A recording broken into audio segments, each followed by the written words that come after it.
Hi students, we are starting with our next heterocyclic compound, that is indole.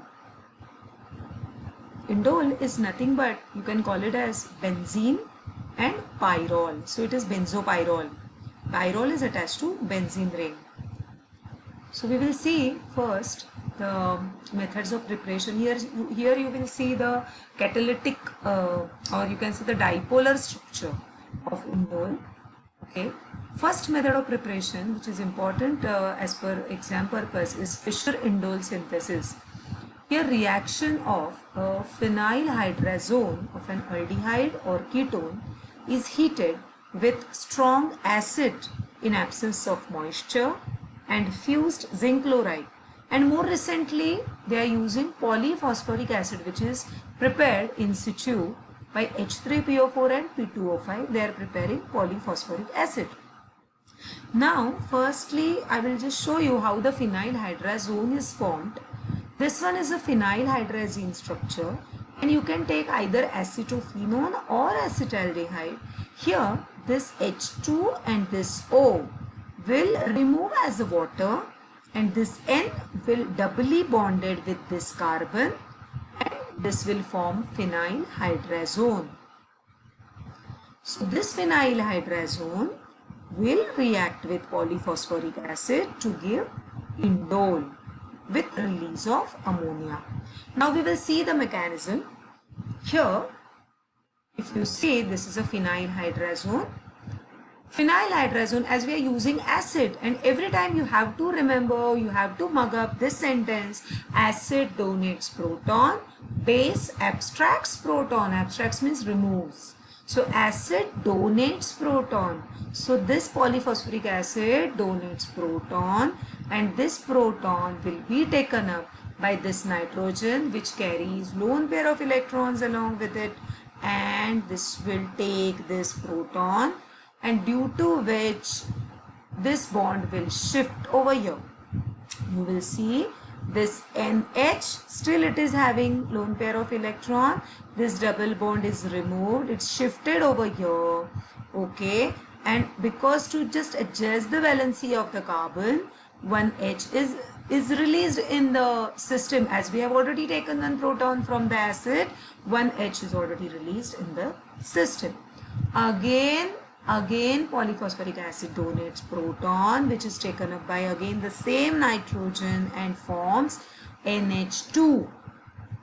Because now all lone pair of electrons are finished on nitrogen, it carries a positive charge, and as I told you, nitrogen being electronegative, it can't be in a positive state for long. So what will happen here? This bond will break and give its electrons back over here. Okay, and now this carbon will carry a positive charge. So this bond will break and form bond with this positively charged carbon.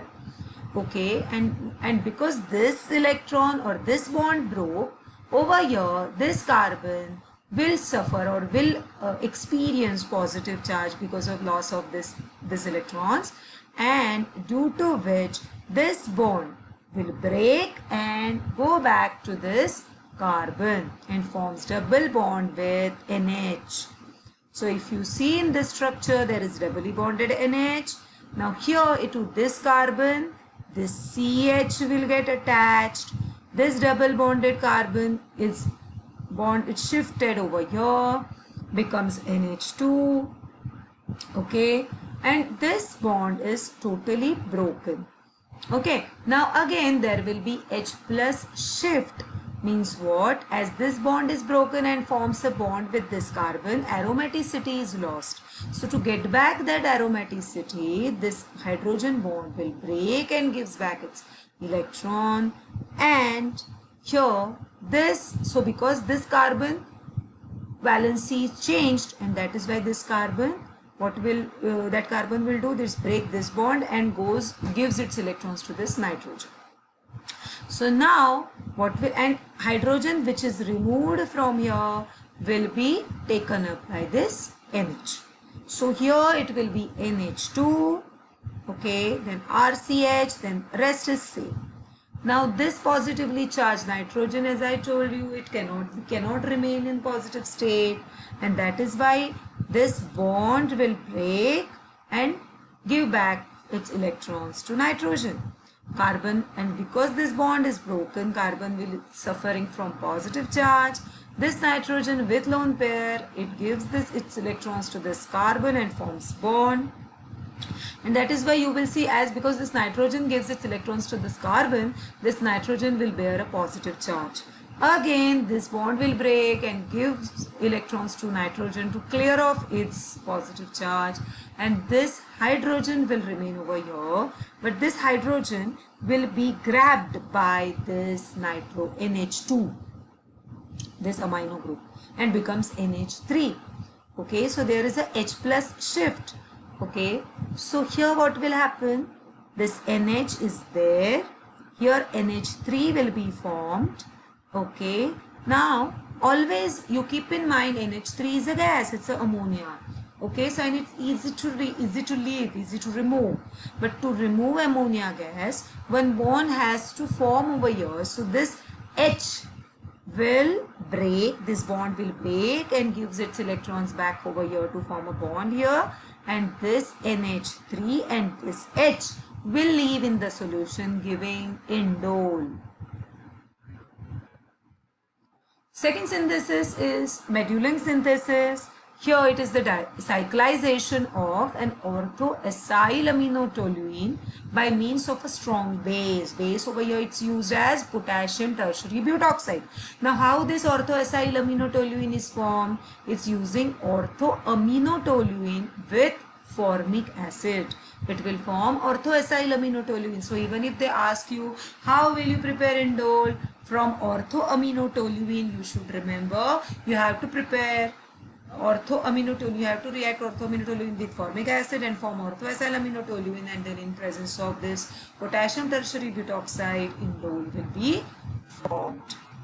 Now in this mechanism, if you see, as I told you, base abstracts proton. So here we are using base to remove proton from the solution. So over here, whatever this amine, here it is CH3 and here it is R-C double bond O NH. Okay, so here it's orthoacyl amino, right? So R-C double bond O NH. So this H will be taken up by base, okay, and due to which this bond will break and this bond will give electrons back to nitrogen. Nitrogen will be negatively charged. Again this base will take up proton from this CH3, as there is no proton left over here. So this will take the proton from CH3. This bond will break, gives its electrons to carbon. Now carbon will carry negative charge. Now here if you see, there is a carbonyl carbon. So as I always telling you, carbonyl, in carbonyl carbon, oxygen being electronegative, it will attract electrons towards itself, and that is why always at carbon there is a partial positive charge, and due to which this carbon will act as a nucleophile, rather you can say, and it will get attached to this carbon, and you will see here this CH2, then CO minus, because this bond is shifted over here, so it will become O minus, and R, and this nitrogen will remain as it is. Now from the system we will get hydronium ion, okay, because water is also surrounded. So and hydrolysis takes place, so due to which what will happen, now here one H will be given to this nitrogen. Okay, so it will become NH. Again same reaction with hydronium ion, one H will be transferred to this oxygen. As I am telling you, whenever there is OH, there are more chances for you to remove water just by adding proton to it. So again we are making it react with hydronium ion. It will take up proton and it can remove as a water molecule, okay, but for this what this water, how it will remove, either this electrons will go over here, nitrogen electrons will go over here and water can leave, or you can check this hydrogen can break, this hydrogen can leave, and this bond will break and forms bond over here and indole can be formed. Resonance energy of indole is 47 kilocalorie per mole. It resembles, as at the start only I told you, it is pyrrole attached to benzene, so its properties resembles pyrrole in it resembles pyrrole. So lone pair of electrons of nitrogen in indole, if you see, it takes part in resonance. Okay, it takes parts in aromatic sextate, so that is why it is not available for protonation, and because of it, it is less basic. Okay, and now electrophilic substitution. Now we need to check where exactly electrophilic substitution takes place. So as we see in pyrrole, here if attack takes place at 2 position, here this bond will break and gives electrons at 2 positions so that electrophile can attack. Because of that, positive charge will come at 3rd position. Now here nearby no bonds are there to fulfill or to clear off this positive charge, so only one contributing form is there. Now but if you see, if the attack takes place at 3 position, this bond will break and gives back electrons at 3 position to attract electrophile to attack. At 2 position there will be positive charge, and this nitrogen lone pair can give its electrons over here, forming bond to remove this positive charge, and so there will be 2 contributing forms. Okay, so more contributing forms, or so there that structure is more stable, that attack is more stable, and over here you will see it occurs without disturbing benzene ring. So at 3 position it is more favorable position for electrophilic substitution, but if 2 and 3 positions are blocked, then attack also occurs at 6 position. Okay, now over here if you see the indole reactions, electrophilic reactions, here indole reacts with sulfuryl chloride to give 3-chloroindole.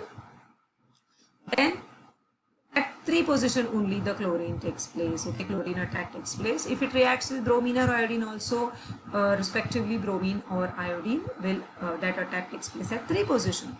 Now in presence of sodium ethoxide and ethyl nitrate, okay, here nitro position, nitro group is attached at 3 position.